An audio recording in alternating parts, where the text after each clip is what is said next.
응급구조사를 위한 해부생리학 태아순환에 대해서 설명합니다. 저는 외과의사 김진회입니다. 태아는 엄마 뱃속에 있는 아기를 말하죠.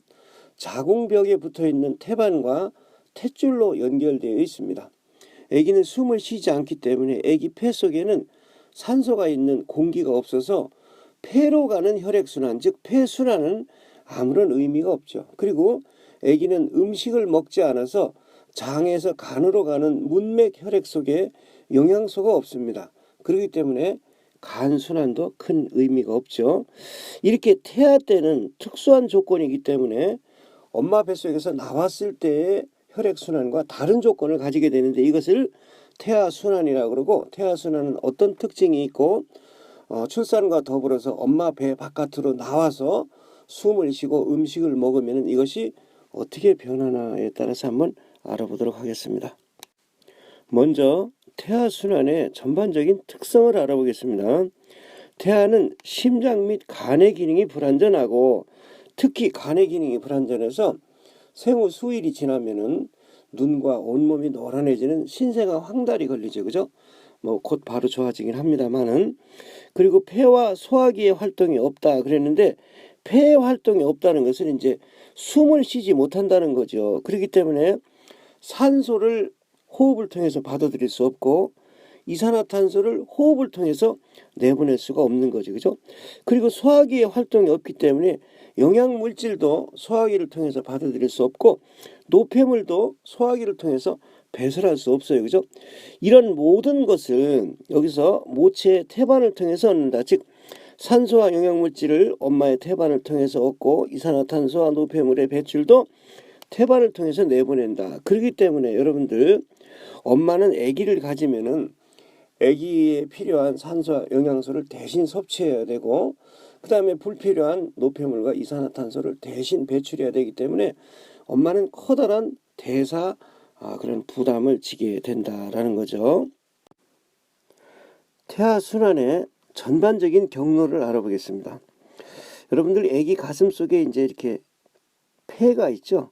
그렇지만 아기는 숨을 쉬지 않기 때문에 폐 속에 공기가 없고 이렇게 폐로 가는 혈액순환은 바로 이제 폐 속에 산소가 없기 때문에 큰 의미가 없다라고 말씀드렸죠. 이렇게 폐 가운데에 보면은 이제 심장이 있는데, 역시 어른과 마찬가지로 4개의 공간, 우심방, 좌심방, 우심실, 좌심실 이렇게 4개의 공간으로 나눠져 있고, 가로막 밑에 보면은 이렇게 이제 간이 있어요. 그죠? 그리고 이런 장기들 사이에 아주 커다란 혈관들이 연결되어 있는 걸 볼 수 있는데, 여러분 태아순환의 가장 큰 특징이라고 한다면은 뭐니 해도 배꼽에 이렇게 탯줄이 달려 있고 탯줄 끄트머리에 이제 둥그스름하게 생긴 쟁반처럼 된 태반이 이렇게 달려 있다라는 거죠. 그죠? 이 태반은 자궁벽에 붙어서 산소와 영양소를 받아다 아기에게 주고 아기의 이산화탄소와 노폐물을 엄마한테 전달하는 그런 역할을 하게 되는 거죠. 여러분 전체적인 모습을 한번 보도록 하겠습니다. 먼저 아기의 좌심실이 꽉 수축을 하면은 좌심실에 있는 혈액이 대동맥으로 쭉 나가서 복부대동맥 끝까지 오게 되죠. 자, 그런데 복부대동맥 끝은 오른쪽 왼쪽 총 장골동맥으로 이렇게 나눠지게 돼서 이제 다리 쪽으로 이렇게 혈액이 가게 되죠. 자, 그런데 이렇게 총 장골동맥의 가지 중에 내장골동맥이 골반 안쪽으로 쭉 들어오는데, 이것은 골반 안쪽의 장기에게 이제 혈액 공급을 하고, 외장골동맥 즉 바깥 엉덩동맥으로는 이제 다리 쪽으로 가는 이런 그 혈액 공급을 하게 되죠. 자, 그런데 이 내장골동맥의 오른쪽 왼쪽 장골동맥의 가지가 배꼽까지 가게 돼서 이 배꼽을 통해서 나와서 탯줄을 쭉 통해서 이제 태반으로 가는데, 그것을 우리가 배꼽동맥 또는 제동맥이라고 이렇게 얘기하죠. 여러분 이것은 이름이 동맥에 걸맞지 않도록 이산화탄소와 노폐물을 잔뜩 가지고 있는 그런 혈액이에요. 이것이 이제 태반에다가 이산화탄소와 노폐물을 주고 산소와 영양물질을 받아가지고 다시 배꼽으로 가게 되는데, 이것은 제정맥, 우리가 이제 배꼽정맥이라고 이렇게 얘기합니다. 자, 이 배꼽정맥은 배꼽으로 들어오면은 전복벽 앞에 그 백가죽의 뒤쪽을 따라서 쭉 간 밑에까지 가게 돼요. 자, 그래서 간 밑에까지 간 다음에 여기서 간 속을 쭉 통과하는 커다란 혈관을 통해서 아래 대정맥을 가게 되는데, 이렇게 간 속을 통과하는 커다란 혈관을 정맥관이라고 부릅니다. 물론 이 혈액은 이렇게 정맥관으로 모두 통과하는 것이 아니라 일부 이렇게 간을 통과하기는 합니다만은 주된 혈관은 이렇게 정맥관을 통해서 하대 정맥으로 가게 되죠. 자, 이렇게 아래 대정맥과 위에 대정맥을 거쳐서 오는 혈액이 다 어디에서 모이냐면은 여기에 있는 우심방으로 모여요. 자, 우심방에 있는 혈액은 우심실로 내려오게 되고, 우심실로 내려온 혈액은 다시 이제 폐동맥으로 가는 것이 일반적인 경로이긴 하겠습니다만은, 여러분들 여기서 이제 그 우심방에 있는 혈액은 사실 여러분들 우심실로 해서 폐동맥으로 해서 폐로 가봤자 거기에 산소를 가지고 있는 그런 그 공기도 없어요. 그죠? 그렇기 때문에 우심방에 있는 혈액은 이쪽으로 좌심방으로 직접 이렇게 건너가게 됩니다. 그런데 여러분들 그 우심방과 좌심방 사이에는 원래 정상적으로는 막이 이렇게 막혀 있는데, 이것을 심방중격, 심방 사이에 있는 벽이다 그러는데 거기에 구멍이 뚫어져 있어요. 이것을 여러분들 구멍이 동그랗지 않고 이렇게 길쭉하게 돼 있기 때문에 이것을 이제 타원 구멍이라고 이렇게 얘기하는데, 이 타원 구멍은 여러분들 대개 이제 오른쪽 왼쪽 이렇게 한쪽이 더 크기 때문에 그렇게 꼭 그 계란 알처럼 생겨서 이것을 한자로 쓸 때는 난원 이렇게 얘기합니다. 난은 새알난, 계란난 뭐 이런 거죠. 그죠? 그래서 계란처럼 생긴 구멍, 이렇게 동그란 구멍이다. 그래서 이것을 난원공이라고 그러는데, 이 난원공을 통해서 여러분들 난원공을 통해서 그 혈액이 이제 우심방에서 좌심방으로 이렇게 건너가게 된다는 말이죠. 그죠? 자, 그런데 여러분들 또 하나의 특징은 바로 이렇게 그 우심방에 있는 혈액이 우심실로 오고, 이 우심실로 온 혈액이 쭉 이렇게 폐동맥으로 나간 다음에 폐로 가봤자 또 특별히 할 일이 없기 때문에 폐동맥에서 대동맥으로 연결되는 관을 통해서 대동맥으로 이렇게 혈액이 간다라는 거죠. 자, 여러분들 이렇게 폐동맥과 대동맥이 연결된 관의 이름을 동맥관이라고 부릅니다. 아까 여러분 간 속을 통과하는 정맥관하고 이제 이름이 다르죠. 반대죠. 그죠? 자, 근데 이것은 보탈로라고 하는 사람이 처음 보고를 했기 때문에 이 관의 이름은 이제 보탈로관이라고 그러고, 이렇게 대동맥으로 나간 혈액은 다시 쭉 나가서 총장골동맥을 통해서 이런 배꼽동맥을 통해서 태반까지 갔다가 다시 배꼽정맥을 통해서 이렇게 정맥관을 통해서 아래 대정맥을 해서 이렇게 순환하는 이런 그 모양을 가지게 된다라는 거죠.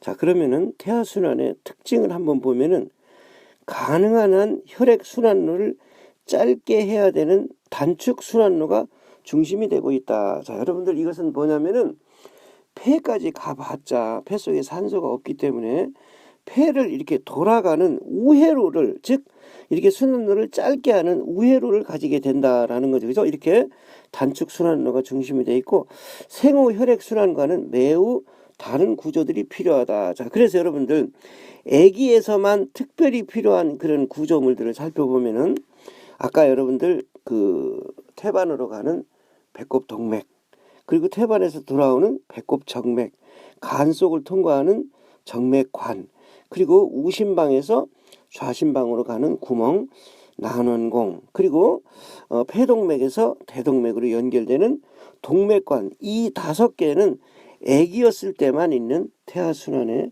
특징이라고 할 수 있습니다. 자, 우선 한번 살펴보면은 여기서 이제 배꼽동맥이라고 그러는데, 이것은 태아의 좌우 내장골동맥 안쪽의 엉덩동맥에서 나오는 한 쌍의 혈관, 즉 왼쪽과 오른쪽의 내장골동맥에서 나오기 때문에 오른쪽 왼쪽 한 쌍을 가지게 되죠. 자, 그런데 여기에 보면은 전신을 순환한 정맥성 혈액, 자 여러분 이름은 동맥인데 정맥성 혈액이 있다라는 거죠. 그죠? 자, 여기서 이제 정맥성 혈액이기 때문에 산소 포화도도 낮고 이산화탄소 노폐물의 함량이 높은데, 이것을 배꼽을 통해서 이제 태반으로 가하게 보낸다라는 거죠. 그죠? 그래서 태반에서 이런 그 이산화탄소 노폐물을 주고 여기 산소와 이제 영양소를 받아들이는 거죠. 그죠? 자, 그래서 이제 이 제정맥, 자, 여러분들 여기서 이제 배꼽 정맥은 바로 뭐냐면은 이제 한번 갔던 태반에서 산소 영양물질을 태아의 체내로 운반하는 한 개의 혈관이다. 두 개가 아니라 이건 한 개죠. 자, 그리고 이 제정맥하고 하대정맥을 연결하는 관이 정맥관, 이 관 속 간을 통과하는 커다란 혈관이라고 이렇게 이제 말씀드렸습니다. 자, 그리고 이제 그 사이에 있는 난원공, 여러분들 이 난원공은 아까 타원구멍이라 그랬는데 여기서 난자는, 여러분 난자는 여기서 이제 계란, 알 뭐 이런 뜻이에요. 그래서 여러분 계란을 보면은 아주 동그란 탁구공처럼 생기지 않고 좀 길쭉하죠. 그리고 한쪽이 이렇게 더 커다랗게 돼 있어요. 그죠? 그래서 난원공, 타원구멍은 바로 이것은 태아 심장의 심방중격, 우심방과 좌심방 사이에 있는 중격 가운데 벽에 있는 구멍으로서 우심방에 있는 혈액을 좌심방으로 보내고, 동맥관이라는 것은 태아의 폐가 아직도 그 가스 교환, 즉 호흡을 할 수가 없기 때문에 우리가 여기서 이제 그 혈액량을 제한할 목적으로, 즉 이렇게 폐동맥을 통해서 폐로 가지 말고 그냥 대동맥으로 이렇게 우에 빼는 이런 제한하는 목적으로 폐동맥과 대동맥 사이를 연결하는 관이다 그랬습니다. 태아 순환과 출생 후 순환을 한번 비교해 보겠습니다. 여러분 이 배꼽에 탯줄과 태반이 달려있기 때문에 이쪽이 태아이고 지금 배꼽에 아무것도 달려있지 않기 때문에 이쪽이 이제 출생 후라는 것을 알 수 있어요. 그죠? 자, 여러분 배꼽에 이렇게 이제 탯줄이 안 달려 있는데 보면은 그 전에 이렇게 그 혈액이 통과하던 이런 그 흔적이 있어요. 그죠?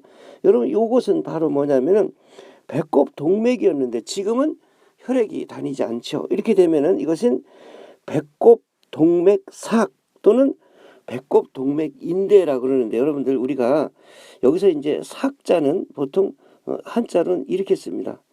자, 여러분들 이것은 새끼삭이라 그래서 지푸라기를 이렇게 비벼서 이렇게 꽈가지고 만든 것이 이제 새끼줄이라 그러죠. 그죠? 그런데 이것은 다른 한자의 그런 그 용도로는 찾을 색이라 그래서 수색한다 그럴 때 이제 색자로 쓰기도 합니다. 자, 여러분들 여기서 이렇게 나와 있듯이 배꼽 동맥이 피가 지나가지 않으면 배꼽 동맥인대 또는 배꼽 동맥삭이 되는 거죠. 자, 그리고 배꼽에서부터 간 밑에까지 지나가는 배꼽 정맥은 간원인대 또는 간원삭이라고 이렇게 된다는 말이죠. 그죠? 이것도 역시 이렇게 혈액이 지나가던 혈관이 혈액이 지나가지 않고 탱글탱글하게 이렇게 이제 줄처럼 되어 있는 거죠. 그렇지만 여러분들 여기다가 다시 이렇게 혈액을 밀어넣으면은 예전에 있던 공간을 통해서 이렇게 다시 공간이 만들어지는 걸 볼 수 있어요.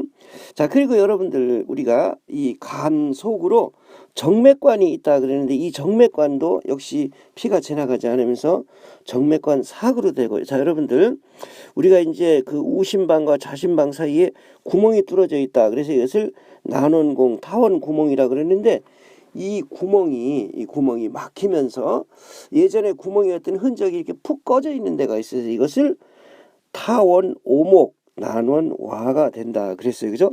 자, 그리고 여러분들 우리가 이제 폐동맥에서 대동맥까지 연결되어 있는 이 동맥관은 피가 지나가지 않으면서 여기가 이렇게 탱글탱글한 줄로 되는 동맥관 인대가 된다는 말이죠. 그죠? 여러분들 이것이 열려져 있는 상태로 있어요. 이것을 아주 굉장히 이제 어려운 한자로 써서 동맥관 개존증 이렇게 얘기하는데, 개가 열릴 개, 존은 있다. 그래서 동맥관 개존증 이렇게 얘기하면은 엄마 뱃속에서 나왔을 때 동맥관이 꽉 막혀야 되는데 이것이 막히지 않았을 때 생기는 것이 이제 동맥관 개존증이라 그러죠. 자, 여러분들 교통사고가 났을 때 차가 꽝 부딪혀서 멈추고 그러면은 차 안에 있는 사람이 그 관성의 법칙 때문에 확 이렇게 움직이면서 차 안에 부딪혀요. 자, 차 안에 부딪힐 때, 사람 몸이 부딪힐 때 몸 안쪽에 있는 장기가 확 이렇게 왔다 갔다 이렇게 움직이게 되는데, 이때 여러분들 간이 바로 이 간 앞에 있는 간원인대에 이렇게 그 튼튼한 줄 때문에 잘라지는 수가 있고, 그 다음에 이런 그 대동맥, 폐동맥 이런 연결하는 이런 동맥관 인대 때문에 이렇게 혈관이 움직이면서 찢어지는 이런 경우가 있는데, 이런 것들은 다 태아 순환과 출생 후 순환을 좀 이해하면은 알 수 있는 그런 소견이 되겠습니다. 자, 그래서 여러분들 이제 한번 이것이 변화되는 모습을 한번 보면은, 태아의 출생 후에는 폐호흡, 아기가 응애 울면서 이제 막 숨을 쉬기 시작하죠. 이렇게 하면서 죽을 때까지 이제 숨을 쉬는 거죠. 그죠? 자, 이렇게 그 폐호흡이 시작되기 때문에 이때 다시 폐순환이 여기서 나와 있듯이 폐호흡이 시작되기 때문에 이제 막 폐로 이렇게 그 혈액이 가야 돼요. 자, 그때 이제 생기는 것이 난원공하고 동맥관은 막혀서 난원공은 난원와가 되고 동맥관은 동맥관삭 또는 동맥관 인대가 되더란 말이죠. 그죠? 자, 그것뿐만 아니라 제동맥, 제정맥, 정맥관, 즉 배꼽동맥, 배꼽정맥, 정맥관도 바로 뭘로 되냐면은 제동맥삭, 제동맥인대, 간원삭, 간원인대, 정맥관삭, 정맥관인대, 뭐 이런 그 튼튼하게 결합 조직, 이 안쪽에 이렇게 혈액이 지나다니는 파이프가 아니라 끈처럼 되어 있는 결합 조직의 끈이 돼서 그 흔적을 남기게 된다 그랬습니다. 태아 순환 경로에 있는 혈액 속에 산소 농도에 대해서 한번 살펴보도록 하겠습니다. 여러분들, 태아 몸을 흐르고 있는 혈관 혈액송에서 가장 산소 농도가 높은 것은 배꼽 정맥에 있는 혈액입니다. 자, 그것은 여러분들 태반에서 산소와 영양소를 받아가지고 배꼽 정맥으로 쭉 들어오죠. 자, 이때가 이제 가장 많은 산소를 가지고 있게 되는데, 이것이 간 밑에 가서 정맥관을 통해서 아래 대정맥에 있는 혈액과 섞이게 되면은, 이 아래 대정맥에 있는 혈액은 산소가 상당히 적기 때문에 산소 농도가 뚝 떨어진 채로 우심방으로 가게 되죠. 우심방으로 가게 되면 거기서 위에 대정맥에서 들어오는 산소가 적은 혈액과 섞이면서 더 이렇게 산소 농도가 떨어지게 돼요. 자, 여러분들, 우심방에 들어온 혈액은 다시 난원 구멍을 통해서 좌심방으로 간 다음에 좌심실로 해서 대동맥으로 가든지, 아니면 우심방에 있는 혈액이 우심실로 해서 폐동맥으로 한 다음에 동맥관을 통해서 대동맥으로 가든지, 이렇게 대동맥으로 가게 되면은 여타 혈액과 섞여서 산소 농도가 많이 떨어지게 되죠. 자, 이렇게 이제 쭉 온 혈관들이 내장골동맥에서 다시 이제 그 배꼽 동맥을 통해서 태반으로 가는 이런 혈관도 있지만, 태반으로 가지 않고 이렇게 사지로 가서 이렇게 그 에너지 대사와 이렇게 물질 대사를 한 채로 산소 농도가 아주 뚝 떨어진 채로 돌아오는 혈액은 여기서 나와 있듯이 아래 대정맥과 위에 대정맥의 혈액이라고 볼 수 있어요. 그래서 여러분들은 이렇게 태아 순환일 때는 성인 순환과 달리 이렇게 산소 농도가 이렇게 그 반대로 되는 경우도 많지만, 이렇게 상대정맥, 하대정맥에 있는 그 혈액 속에 산소 농도가 적은 것은 이렇게 그 성인과 똑같다라고 이렇게 볼 수 있어요. 그죠? 자, 이것으로서 전체 태아 순환의 특징과 한번 그 출생 후에 변화되는 과정까지 한번 알아봤습니다.